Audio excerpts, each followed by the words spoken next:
कहानी काली रोशनी का राज सीन। एक शहर से गांव का सफर रात का वक्त था। शहर की रोशनियां पीछे छूटती जा रही थीं और बस सुनसान सड़क पर दौड़ रही थी।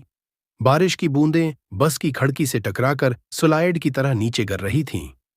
अली अपनी सीट पर बैठा खिड़की से बाहर देख रहा था, मगर उसकी नजरें खाली थीं। वो इस गांव जा रहा था जहां वो बचपन में कभी गया था, मगर पिछले 15 सालों से वहां कदम नहीं रखा था। वजह थी वो पुरानी हवेली जो उसके दादा की थी और जिसके बारे में कहा जाता था कि वहां काली रोशनी रहती है। बस के ड्राइवर ने सिगरेट का किश लिया और धीमी आवाज में कहा, बेटा, रात गए वहां जाना ठीक नहीं, खास तौर पर इस हवेली में। अली ने खामोशी से मुस्कुराकर जवाब दिया, मैं डरने नहीं आया, समझने आया हूं। सीन 2। हवेली का पहला मंजर। गांव पहुंचते ही बारिश थम गई, लेकिन हुआ में एक अजीब सा बोझ था, जैसे सांस लेना भारी हो। हवेली गांव के कोने पर खड़ी थी, ऊंची दीवारों के साथ। गेट पर जंग लगा था और आधा झुका हुआ था। दरवाजा धकेलने पर एक लंबी चरचराहट हुई, जैसे कई साल बाद किसी ने उसे खोला हो। अंदर कदम रखते ही हुआ का एक झोंका आया और अली को लगा जैसे किसी ने इसके कान में सरगोशी की। वापस जाओ। उसने मुड़कर देखा, मगर गेट के बाहर गहरा अंधेरा था। सीन 3। अंदर का सुनसान हाल। हवेली के अंदर फर्श पर मिट्टी जमी हुई थी, दीवारों पर पुरानी तस्वीरें लटकी थीं और हर तस्वीर में आंखें अली को घूर रही थीं। एक बड़े हाल में पुराना फानूस लटका हुआ था, जो हल्की हवा से हल रहा था, जैसे अभी गिर जाएगा। फर्श पर जगह जगह बारिश का पानी जमा था और इस पानी में छत से टिप टिप बूंदें गिर रही थीं। अली ने जूतों की चाप सुनाई दी, हालांकि वो अकेला था। इसने मुड़कर देखा, राहदारी के आखिर में एक साया खड़ा था, मगर अगले ही लम्हे गायब हो गया। सीन 4। कमरा नंबर 7 का जिक्र। हवेली के पिछले हिस्से में एक राहदारी थी जो अंधेरे में डूबी हुई थी। इसके दोनों तरफ कमरे थे, हर कमरे के ऊपर एक नंबर लिखा हुआ था। 7वें कमरे के दरवाजे पर एक बड़ा सा ताला लटक रहा था, मगर अजीब बात यह थी कि ताला हल रहा था, जैसे किसी ने अभी उसे छुआ हो। दरवाजे के नीचे से हल्की सी रोशनी बाहर आ रही थी, सियाह रंग की रोशनी जो आम रोशनी से बिल्कुल मुख्तलिफ थी। सीन 5। कमरा खुलता है। अली ने हाथ बढ़ाकर ताला छुआ। ताला खुद ब खुद खुलकर जमीन पर गिर गया और दरवाजा आहिस्ता आहिस्ता चरचरा कर खुल गया। अंदर एक मेज पड़ी थी, जिस पर पुरानी किताबें बखरी हुई थीं। कोने में एक आईना था, मगर उसका शीशा टूटा हुआ था। कमरे के बीच में एक लालटीन जल रही थी, जिसकी लो स्याह थी। अली ने लालटीन को करीब से देखा तो अचानक कमरे का दरवाजा बंद हो गया। फिर एक औरत की धीमी मगर सर्द आवाज आई, तुम भी कैद हो जाओगे, जैसे बाकी सब हुए। सीन 6। काली रोशनी का ख्याल। कमरे की दीवारों पर साए चलने लगे। हर साया एक इंसान की शक्ल में था, मगर उनके चेहरे नहीं थे, सिर्फ आंखें थीं जो चमक रही थीं। एक साया अली के करीब आया और उसके कान में सरगोशी की, ये लालटीन हमारी रूह है, अगर उसे छुआ तो तुम हमेशा के लिए यहीं रहोगे। अली का दिल तेजी से धड़कने लगा, मगर उसका तजस्सुस इसे रोक नहीं रहा था। उसने लालटीन को छुआ और अगले ही लम्हे कमरे की हर चीज गायब हो गई।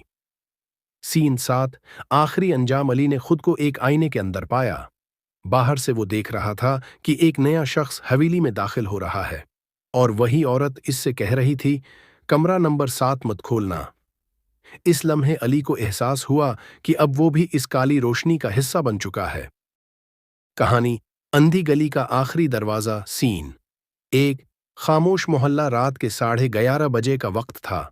बारिश रुक चुकी थी, मगर जमीन पर पानी के छोटे छोटे गड्ढे चमक रहे थे।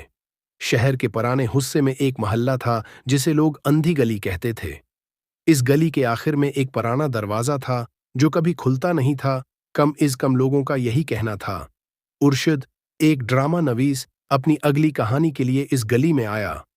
उसने कहा, सस्पेंस चाहिए तो सबसे प्रासरार जगह पर जाना पड़ेगा।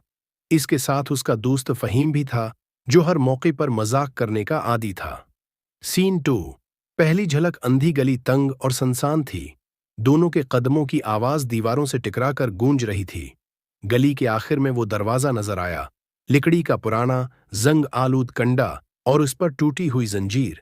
फहीम ने हंसते हुए कहा, यार अरशद, ये दरवाजा खुला तो अंदर से कौन निकलेगा? भूत या मोहल्ले का चौकीदार? अरशद ने टार्च जलाकर करीब जाकर देखा। अचानक दरवाजा हल्का सा हाला, जैसे अंदर किसी ने धक्का दिया हो। सीन 3। प्रासरार दस्तक। अरशद ने हिम्मत करके कंडा पकड़ा ही था कि अंदर से 3 बार ठक ठक ठक की आवाज आई। दोनों चौंक गए। फहीम ने आहिस्ता कहा, यार ये तो फिल्मी सीन बन गया, अगला सीन में भाग रहा हूं। लेकिन अरशद ने कहा, नहीं, ये वो लम्हा है जो कहानी को जबरदस्त बना देता है। सीन 4। अंदर का मंजर। दरवाजा चरचराता हुआ खुला। अंदर एक लंबा सा कमरा था जिसकी दीवारों पर पुराने आईने लगे थे। हर आईने में रोशनी अजीब सी झलक रही थी, जैसे किसी ने मोमबत्ती रखी हो, मगर वहां कोई मोमबत्ती नहीं थी। कमरे के बीच में एक मेज थी और मेज पर एक बंद डायरी रखी थी। फहीम ने कहा, वाह, मिल गई तेरी अगली ड्रामे की कहानी। बस अब डायरी खोल और हीरो एंट्री मारे। सीन 5। डायरी का पहला सफ़ा। इरशद ने डायरी खोली। पहले सफ़े पर लिखा था, अगर ये डायरी पढ़ रहे हो तो तुम पहले ही खेल का हिस्सा बन चुके हो। अगले इशारे के लिए आईने में देखो। दोनों ने करीब के आईने में देखा और हैरत से सांस रख गई। आईने में कमरा खाली नहीं था। वहां एक बूढ़ी औरत बैठी थी जो हाथ हिलाकर उन्हें करीब आने का इशारा कर रही थी। सीन 6। अजीब मुकालमा। इरशद ने डरते डरते पूछा, आप कौन हैं? आईने के अंदर औरत ने धीमी आवाज में कहा, मैं इस दरवाजे की नगहबान हूं और तुमने उसे खोलकर वक्त का हिसाब बिगाड़ दिया है। फहीम ने सिर खुजाकर कहा, आंटी जी, जरा आसान जबान में बोलें, हम मीट्रिक के बाद कुछ नहीं पढ़े। औरत ने हल्की सी मुस्कुराहट दी, तुम दोनों के पास सिर्फ आधी रात तक वक्त है। या तो कमरे से निकल जाओ और सब भूल जाओ, या अंदर रहकर वो चीज तलाश करो जो इस गली को आजाद कर सकती है। सीन 7। तलाश का खेल। दोनों ने कमरा छानना शुरू किया। पुराने बक्से, धूल भरी करसी और एक टूटी हुई घड़ी। अचानक फहीम को एक बक्से में से छोटा सा चाबी का गुच्छा मिला। उर्शद ने कहा, यही है, ये किसी खफिया जगह का ताला खोलेगा। गुच्छे में एक पुरानी सुनहरी चाबी थी जिस पर अजीब निशान कंदा थे।